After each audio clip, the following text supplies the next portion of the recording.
സർക്കാരിനെതിരെ പിണറായി സർക്കാരിന്റെ ഭരണത്തിൽ ശക്തമായ എതിർപ്പ് ഉന്നയിച്ച് പലപ്പോഴും രംഗത്ത് വന്നിട്ടുള്ള ആളാണ് ഇടുക്കി സ്വദേശിനിയായ മറിയക്കുട്ടി. ഇപ്പോഴിതാ മലയാളി വാർത്തയോട് വളരെ ഞെട്ടിപ്പിക്കുന്ന രഹസ്യങ്ങളാണ് മറിയക്കുട്ടി പങ്കുവയ്ക്കുകയുണ്ടായത്. തന്നെ കൊലപ്പെടുത്താൻ പിണറായി സർക്കാർ തന്നെ കൊലപ്പെടുത്താൻ ആളെ വീട്ടിലേക്ക് വിട്ടു എന്നുള്ള തരത്തിലാണ് മറിയക്കുട്ടി പറയുന്നത്. എന്തായാലും മറിയക്കുട്ടിയുടെ വാക്കുകളിലേക്ക് നമുക്കൊന്ന് പോകാം. ആ കേസിന്റെ കാര്യം പറഞ്ഞാൽ ഒന്നാലും അള്ളിപ്പിടിക്കാൻ ആഗ്രഹം ഉണ്ടാവുകൊണ്ട് വേറെ അള്ളിപ്പിടിക്കാൻ മന്ത്രിസഭയൊന്നും ഇറങ്ങിപ്പോകാൻ തോന്നണില്ല. അതുകൊണ്ട് അള്ളിപ്പിടിക്കണത് എന്താണ് ഇപ്പോ സർക്കാരിന്റെ തന്ത്രമാണോ ഈ ഒരു പെൻഷൻ തുക എന്ന് പറയുന്നത്? അല്ലെങ്കിൽ ഗൗരവന്റെ വാർപ്പ് വെക്കാൻ പോവോ, അത് വിളിക്കാൻ പോവോ? ശബരിമലയിലെ കളി ആദ്യം നോക്കാം, എന്നിട്ടാട്ടെ. വാർപ്പിറങ്ങി ഇപ്പൊ അത് തൂത്തുമാറ്റി കളയാൻ നോക്കി. അങ്ങനെ ഒത്തിരി തൂത്തുമാറ്റി കളഞ്ഞേച്ച് ശബരിമലയില ഇരിക്കുക പിണറായിട്ട്. ഈ അടുത്ത ഗോള് നോക്കിക്കൊണ്ടിരിക്കുക പിണറായി. എന്ത് തോന്നുന്നു ഈ ഇലക്ഷനിൽ ശബരിമല പ്രശ്നം കാരണം താഴെ തട്ടിലേക്ക് പോകുന്നു തന്നെയാണോ തോന്നുന്നത്? പിണറായിക്ക് കിട്ടിയാൽ കഴിച്ചാൽ ഇപ്പൊ 4 ലക്ഷം 5 ലക്ഷം ഒക്കെ പെൻഷൻ കൊടുക്കാന്നാ പറയണേ. 2000 ഒക്കെ വിട്ടു, ഇപ്പൊ 2 ലക്ഷം എന്നൊക്കെയാ വാർത്ത പറയണേ. എന്ത് തോന്നുന്നു ഇവരുടെ ഈ ഒരു വാർത്തകളൊക്കെ വരുന്ന സമയത്ത് എന്ത് തോന്നുന്നു? ഇപ്പോഴത്തെ പുതിയ സംസാരം കേട്ടിട്ട് എന്ത് തോന്നുന്നു? ഈ ഒരു ഇത്രയും കാലം പെൻഷൻ തുക അനുവദിക്കാന്നൊക്കെ പറഞ്ഞിട്ടും ഇപ്പോ ഓരോ ഇലക്ഷൻ വരുമ്പോഴാണ് പല പ്രഖ്യാപനങ്ങളും നടത്തുന്നതല്ലാതെ ഇപ്പൊ തെരഞ്ഞെടുപ്പ്. പിണറായിയുടെ കഴിവല്ലല്ലോ, പിണറായിയുടെ കഴിവ്. പിണറായിയുടെ ഒരുത്തന്നെ എന്റെ വീട്ടിൽ വന്നായിരുന്നു. വീട്ടിൽ വന്നേച്ച് തിരുവനന്തപുരം വന്നോന്ന് ആവശ്യപ്പെട്ട് എന്നാ 10,000 രൂപ വെച്ച പെൻഷൻ കൊടുക്കാം, അമ്മച്ചിക്ക് ഒരു കാർ 30 ലക്ഷത്തിന്റെ കാറും ഡ്രൈവറെ വിട്ടു തരാമെന്ന് പറഞ്ഞ് ബി ജയരാജനാ വന്നത്. രണ്ടാമതും വന്നു. ഞാൻ ചെന്നെങ്കിൽ അവിടെ പെൻഷൻ കൊടുക്കുള്ളൂ 10,000 രൂപ വെച്ച്. 3 ദിവസം എന്നോട് അവിടെ തങ്ങണമെന്ന് പറഞ്ഞ, വേറെ ആരും അറിയരുത്. പാലാ വരെ എന്നോട് വണ്ടിക്ക് വരാൻ പറഞ്ഞു, അവിടെ കാർകൊണ്ട് വരാമെന്ന് പറഞ്ഞു. അപ്പൊ എന്നെ വളർത്താനാണെന്ന് കേട്ട് നിൽക്കുന്നവർ മനസ്സിലാക്കിയെത്താൽ മതി, കേൾക്കുന്നവർ മനസ്സിലാക്കിയെത്താൽ മതി. ജയരാജന്റെ പേര് ബി ജയരാജൻ എന്റെ വീട്ടിൽ വന്നത്. ചർച്ചയിൽ ഞാൻ കണ്ടത് അയാളെ. എന്താ പറഞ്ഞിട്ടുണ്ടായിരുന്നു? എന്താണ് പറഞ്ഞത് അദ്ദേഹം? അദ്ദേഹം പറഞ്ഞത് പെൻഷൻ കൊടുക്കണം, അത് 10,000 രൂപ വെച്ച് കൊടുക്കണം. അത് അമ്മച്ചിങ്ങളെ വരണം. 3 ദിവസം തിരുവനന്തപുരത്ത് മീറ്റിംഗ് ഉണ്ട്, അവിടെ താമസിക്കണം. താമസിച്ചാൽ നമുക്ക് പെൻഷൻ കൊടുക്കണം. അതിന് അമ്മച്ചി അവിടെ താമസിക്കണം. അവിടെ എല്ലാവരും കാത്തിരിക്കുന്നു. അതൊന്നും പറഞ്ഞു. പിന്നെ രണ്ടാമത് വന്നേക്ക് പറഞ്ഞു, അമ്മച്ചിക്ക് 30 ലക്ഷം കാറ് മേടിച്ചിട്ടേക്കുവാ ഞങ്ങള്. അത് ഓടിക്കാൻ ആളും പോലീസ് സ്റ്റേഷൻ അമ്മയ്ക്ക് പോകണ്ട, പോലീസുകാർ അമ്മച്ചിന്റെ അടുത്ത് വന്നോളും, അവിടെ എന്നും പോകണ്ടെന്നാണ് ഈ ജയരാജൻ എന്നോട് വീട്ടിൽ വന്ന് പറഞ്ഞത്.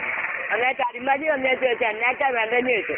എനിക്കൊന്നും വേണ്ടെന്ന് പറഞ്ഞു. അവിടെ നിന്നൊരു കേക്ക് മേടിച്ചോണ്ടാണ് ഈ ജയരാജൻ ആ വീട്ടിൽ വന്നത്. ഈ ജയരാജൻ കേക്ക് ഒന്നും വേണ്ടെന്ന് പറഞ്ഞു. ഞങ്ങളത് തിന്നൊന്നുമില്ല, കാരണം ഞങ്ങൾ പള്ള കളഞ്ഞു. കാരണം അവനെല്ലാം അതിൻ്റെ അകത്ത് എന്നെ ഒപ്പിച്ചുകൊണ്ട് വന്നതെന്ന് എനിക്ക് അറിയില്ല, അവിടെ ഞങ്ങൾ നിന്നില്ല. അപ്പോ എങ്ങനെയെങ്കിലും മുതലെടുക്കാനും അതുപോലെ തന്നെ മുതലെടുക്കാനല്ല, പത്തനംതിട്ട പുത്തൂരിൽ ഇറച്ചി വന്നില്ല, അതൊക്കെ ഞാൻ കണ്ടോണ്ടിരിക്കണോണ്ട് എനിക്കതെല്ലാം അറിയാറുള്ളൂ.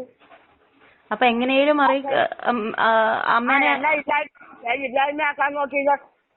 അതെ, അല്ലെങ്കിൽ ഞാനാണോ ഇവിടെ ഭരിക്കുന്നത്? ഞാനാണോ മുഖ്യമന്ത്രി? 10,000 രൂപ കൊടുക്കാൻ ഞാനാ പാസ്സാക്കണേ? എന്നോട് വരാൻ പറയേണ്ട കാര്യമുണ്ടോ? ഞാനാണോ അവിടുത്തെ മുഖ്യമന്ത്രി? എന്തായാലും ദുരുദ്ദേശത്തോടെയാണല്ലോ ഒരു പരിപാടി ചെയ്യുന്നതല്ലേ? എന്തായാലും ഒരു ദുരുദ്ദേശത്തോടെയാണല്ലോ പരിപാടി ചെയ്തത്. എന്നാ തട്ടിക്കളയാൻ. അതെ, 2 പ്രാവശ്യം വന്നു. എന്നിട്ട് ഇവിടെ അയലക്കത്തൊക്കെ വന്നിട്ട് ആരും കൊടുത്തില്ല, ആരാണ്ടോ കൊടുത്തിരുന്ന നമ്പർ. ഞാൻ അടിമാലി ആശുപത്രി എത്രയും പേരൊന്ന് വരണമെന്ന് പറഞ്ഞു. ഞാൻ പറഞ്ഞു ആശുപത്രി ഒരു അരമണിക്കൂർ കഴിയാൻ വരാൻ പറ്റിയെന്ന്. വന്നപ്പോ ഇവിടെ സിറ്റിയിൽ വന്നപ്പോ കടയിൽ ചായ കുടിക്കാന്ന് പറഞ്ഞു. എനിക്ക് വേണ്ടെന്ന് പറഞ്ഞു. എന്നിട്ട് അയാൾ തന്നെ ഓട്ടോ വിളിച്ച് എന്റെ വീട്ടിൽ പോയത്. 3 പ്രാവശ്യം വന്നു. 3 രണ്ടാമത് വന്നപ്പോ വേറെ തടിയുന്നുണ്ടായിരുന്നു. ആ ഡോക്ടറാന്നാ പറഞ്ഞത്. ഡോക്ടർ എന്നാ ഡോക്ടർ എന്താന്ന് പറഞ്ഞു ഞാൻ ചോദിച്ചില്ല, എനിക്കറിയാം ഇത് രണ്ടാമത് വന്ന പാലായിൽ വരെ ബസ്സിന് വരണം, ഇവിടുക്കാരോട് പറയണ്ടാന്ന്. അവരവിടെ കാർ കൊണ്ട് വരാമെന്ന് പറഞ്ഞു. അപ്പൊ തന്നെ എനിക്ക് മനസ്സിലായി ഇത് സംഗതി ശരിയായില്ലോ. ആ കാറ് വരുത്താ മേടിക്കാൻ പറയാം എന്റെ പിള്ളേർക്ക്, എന്റെ മക്കൾക്ക് തല ഉണ്ടാവില്ല എന്ന് എനിക്ക് കേട്ടപ്പോ മനസ്സിലായാണ്. അവര് തട്ടിക്കളയാ. അങ്ങനെ ചന്ദ്രശേഖരനെയൊക്കെ തട്ടിക്കളഞ്ഞില്ല, അതുപോലെ തട്ടിക്കളയാനുള്ള കളി കളിച്ചു. അപ്പോ മറിയക്കുട്ടിയമ്മേനെ എങ്ങനെങ്കിലും തട്ടിക്കളയാനുള്ള പരിപാടിയാണ് CPM ചെയ്യുന്നതെന്നാണോ പറയുന്നത്? അല്ലെങ്കിൽ അതൊന്ന് മനസ്സിലാക്കി നോക്കാം. വേറെ ആൾക്കാരോടൊന്ന് ആലോചിച്ച് നോക്കിയേ. ഞാൻ ചെന്നെങ്കിൽ 10,000 രൂപ കൊടുക്കുള്ളൂ അല്ലേ? ഞാൻ 3 ദിവസം പരിപാടിക്ക് അവിടെ കൊടുക്കണം. അപ്പൊ ഞാനാ മുഖ്യമന്ത്രി എന്നല്ല എന്റെ അർത്ഥം അല്ലേ? അതെ. ഞാനാണ് അവിടുത്തെ വലിയ ആള്. അതിൽ തന്നെ ഇതൊക്കെ പൊട്ടനും മനസ്സിലാവുമല്ലോ. മനസ്സിലാവിയല്ലേ? അത് സഖാക്കളുടെ ഭാഗത്തേക്ക് മാറ്റാനുള്ള ഒരു പരിപാടിയല്ലേ അത് ചെയ്തത് ശരിക്കും? ആ കുക്കിന് ഉപയോഗിക്കാനുള്ള പരിപാടി അവർ ചെയ്തത്. അത് മനസ്സിലായി എനിക്ക്. അത് സിപിഎമ്മിനെതിരെ പ്രതികരിക്കുന്ന സിപിഎമ്മിനെതിരെ പ്രതികരിക്കുന്ന ആരെയും തള്ളിക്കളയാനും അല്ലെങ്കിൽ അവരുടെ പക്ഷത്തേക്ക് കൊണ്ടുവരാനും നോക്കുന്ന ആ ഒരു ചിട്ട തന്നെയല്ലേ ഇപ്പോഴും സംഭവിച്ചത്? ആ സംഭവിച്ചത് എനിക്ക് വരാതിരുന്നതാ. ആ പത്തനംതിട്ട 2 സ്ത്രീകളെ വിളിച്ചുകൊണ്ട് പോയി കുക്കിന് ഉപയോഗിച്ചോണ്ട് എന്നെ കൈകാര്യം ചെയ്യാമെന്ന ഒരു ഉദ്ദേശം നടന്നില്ല. ഞാൻ ഈ തുക കേട്ടോണ്ട് ഓടി ചെല്ലുന്നായി ഓർത്തം 30 ലക്ഷത്തിന്റെ കാറാ. 1-2 ലക്ഷത്തിന്റെ അല്ല എനിക്ക് തരാമെന്ന് പറഞ്ഞേ. 1 ലക്ഷത്തിന്റെ. ജയരാജനാണോ പറഞ്ഞത്? ആ ബി ജയരാജൻ. അയാള് ചർച്ചയിലിരുന്നപ്പോ എന്റെ പേര് എഴുതി കാട്ടി. അന്നേരം എനിക്ക് ആ പേര് കിട്ടിയത്. വി ജയരാജൻ അല്ലേ? ആ അവൻ തന്നെ. അവന്റെ പേര് എഴുതി കാട്ടിയപ്പോഴാണ് ഇവന്റെ പേര് എനിക്ക് മനസ്സിലായത്. അതെ അതെ. അപ്പൊ അത് സർക്കാരിന്റെ പണിയായിരുന്നു അല്ലേ? അത് പിണറായി എല്ലാവരും അറിഞ്ഞോണ്ടുള്ള കളിയല്ല. തീർച്ചയായിട്ടും. എന്നാ മടിയണ്ട. പിണറായി എത്ര കസാപ്പ് കഴിഞ്ഞാൽ പിന്നെ മുഖ്യമന്ത്രി ആയിരുന്നു എനിക്കറിയാലോ. മറിയമ്മ ഒരു പെൻഷൻ തുകയുടെ ആ ഒരു പ്രശ്നത്തിന്റെ പേരിൽ തന്നെ ഭിക്ഷയെടുത്ത് അവർക്കെതിരെ പോരാടിയ ഒരു ആളാണ് എന്ന നിലയിലാണ് ഇപ്പോൾ സമൂഹ മാധ്യമങ്ങൾക്ക് ചർച്ചയാവുന്നത്. അതെ, ഈ പിണറായി മുഖ്യമന്ത്രി ആളെ ഞാൻ തോട്ടനേതാവുമ്പോ തുടങ്ങി അടിമാരി വന്ന് ഞാൻ കണ്ടിട്ടുണ്ട്. ഒരു തോട്ടാതാവുന്ന കാലത്ത് ഞാൻ ഇന്നേരെ കണ്ടിട്ടുണ്ട് അടിമാരിക്ക് നടക്കുന്നത്. അത് കഴിഞ്ഞാൽ ഇയാൾ എത്ര നാൾ കഴിഞ്ഞാൽ മുഖ്യമന്ത്രി ആയത്.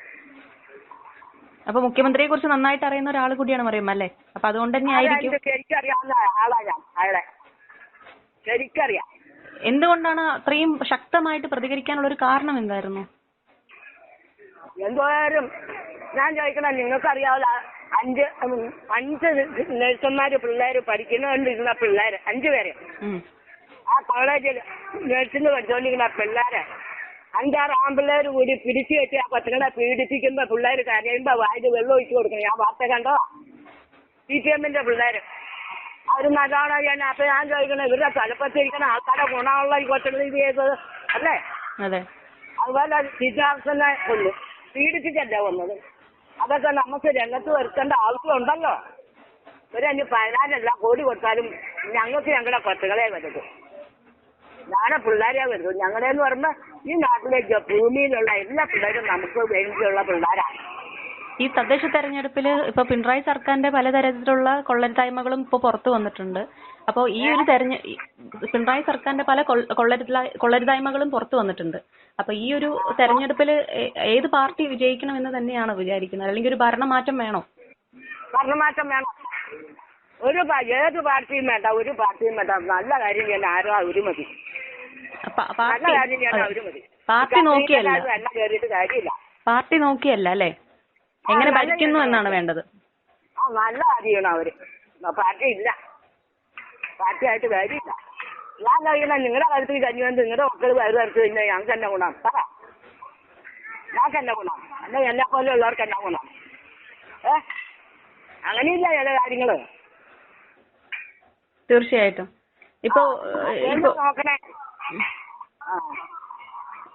ഇപ്പൊ ഈ ശബരിമല വിഷയവുമായി ബന്ധപ്പെട്ട് എന്ത് തോന്നുന്നു? CPMന്റെ തന്നെ ഒരുപാട് പ്രമുഖരെയാണ് അറസ്റ്റ് ചെയ്തിരിക്കുന്നത്. CPM ഇന്നും ഇന്നലെയും തുടങ്ങിയതല്ല. അവര് ഈ പാർട്ടി ഉണ്ടാക്കിയിട്ട് തുടങ്ങിയുള്ള കളവാ. അവർക്ക് ഒരു പ്രശ്നമല്ല. അവർക്ക് കക്കാൻ ഒരു നാണമില്ല. അവരുടെ തലപ്പത്തിരിക്കുന്ന ആള് കളവ് പഠിച്ചേക്ക് അങ്ങോട്ട് കയറിയത്. അത് കണ്ടല്ല മറ്റവരും പഠിക്കണേ. അവർക്ക് കളവിന്റെ യോജനയിലാണ് അവര് മുഖ്യ നേതാവായത്. കട്ടുകെട്ട് അല്ലേ? ചോദിക്കണേ അവര് ഒരു വണ്ടി ഇറക്കല്ലേ അതിന്റെ പേരും മറന്നുവല്ലോ. നവകേരള വണ്ടി ഒത്തിരില്ല. എന്നാ ഗുണം കിട്ടിയ കുറെ കപ്പളങ്ങാക്കുരു കൊണ്ട് വന്നു. ഇതെല്ലാം തൂളിപ്പോയി. കാരണം പച്ചക്കറിയുടെ കഴിഞ്ഞ മാറ്റാന്നും പറഞ്ഞ് കപ്പളങ്ങാക്കുരു തൂളിപ്പോയി. എങ്ങും മുളച്ച് കഴിഞ്ഞിട്ട് ഞങ്ങൾ കണ്ടില്ല. ആ വണ്ടി ഈ നാട്ടിലും ഇല്ല.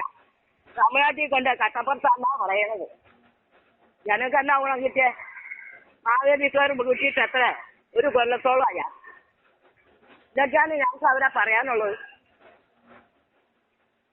ശബരിമല വിഷയവുമായി ബന്ധപ്പെട്ട് എന്താണ് തോന്നുന്നത്? അയ്യപ്പന്മാരെ നല്ല വിഷയം. അവിടെ കേൾക്കാൻ കയറിയപ്പോ അവര് ചെറിയ ആൾക്കാരാണ്. അവിടെയാണ് ഇവരെ മനസ്സിലാക്കേണ്ടത്. അവരെ ചെറിയ അവർ ചെറിയ ആളല്ലെന്ന് ശബരിമല കയറിയപ്പോ തന്നെ മനസ്സിലാക്കാൻ പാടില്ല. ഈ കളവെല്ലാം കെട്ടു. അയ്യപ്പന്റെ മുമ്പിൽ കെട്ടപ്പോ അവരാരോ കടുവയുടെ മുമ്പില് അവർക്ക് കളവിന് വല്ല മുഖത്താണോ ഉണ്ടായിട്ട് മുഖ്യമന്ത്രിയുടെ മൗല് തന്നെ കട്ടി തലമ്പറിച്ച് നടക്കുക. എന്നെയാണ് ഇത് ഗോവിന്ദൻ പറഞ്ഞേക്കണ എങ്ങനെയാ ഗവർണറെ പീഡിപ്പിക്കുമെന്ന് പറഞ്ഞാ ഞങ്ങളുടെ SFI പിള്ളേരെ ഇറക്കുമെന്ന് ഗോവിന്ദൻ പറഞ്ഞു. അതൊക്കെ എനിക്ക് വാർത്ത കൊടുക്കാനുള്ളതാ. എന്താണ് ഗോവിന്ദൻ എന്താണ് പറഞ്ഞത്? എന്താണ് MP ഗോവിന്ദൻ പറഞ്ഞത്? ആ ഗോവിന്ദൻ പറഞ്ഞിട്ട് 3-5 മാസമായി SFI പിള്ളേരെ ഇറക്കി ഗവർണറെ പീഡിപ്പിക്കുന്ന പറഞ്ഞത്. SFI പിള്ളേരെ ഇറക്കി ഗവർണറെ പീഡിപ്പിക്കുന്നു? അല്ല, ആദ്യം ഇരുന്ന ഗവർണറും മറന്നു പടുത്തപ്പോ പുറകെ കരിങ്കൊടിയും പിടിച്ചു വരുന്നപ്പോ ഒരു കടയുടെ മുമ്പിൽ കസേര ഇട്ട ഗവർണർ ഇരുന്നില്ലേ? അത് ഞാൻ പറഞ്ഞ ഉണ്ടാക്കി പറയുന്നതാണോ? ഞാൻ ഉണ്ടാക്കി പറയണതാണോ? അല്ല, ഞാൻ നിങ്ങളെ വാർത്ത കൊടുക്കുന്നത് ഞാൻ കണ്ടേച്ചാ പറയണേ. ഞാൻ കണ്ടേച്ച് തന്നെയാ പറയണേ. അവര് പറയട്ടെ. ഈ CPM-കാര് പറയത്തൊന്നും ഇല്ലാന്ന്.